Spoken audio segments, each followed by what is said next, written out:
as the defending forces continue to repel Vladimir Putin's military. In a video released by the Ukrainian Armed Forces, the artillery units of the 25th Separate Airborne Syczeslaw Brigade are seen obliterating 3 Russian tanks.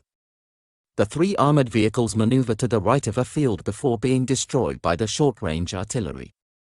The Russian forces attempt to flee in their tanks, but each vehicle is hit within seconds of each other, causing plumes of white smoke to billow from the immobilized tanks.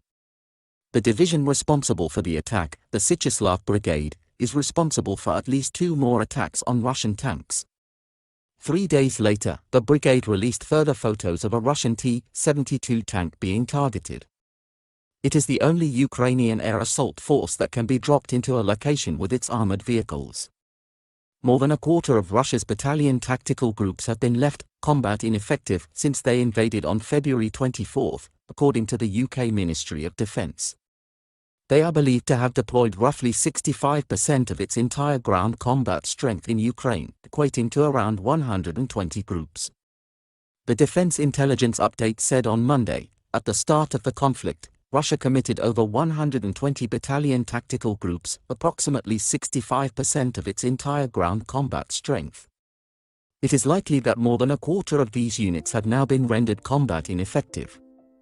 It added, some of Russia's most elite units, including VDV airborne forces, have suffered the highest levels of attrition. It will probably take years for Russia to reconstitute these forces.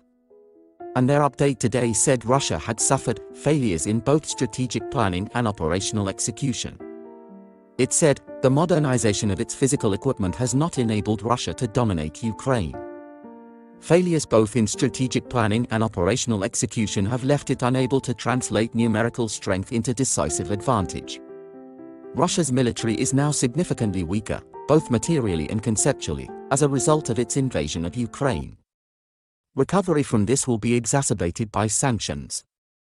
This will have a lasting impact on Russia's ability to deploy conventional military force. Russia's reported failure has led to President Putin allegedly taking charge himself of the Ukrainian invasion.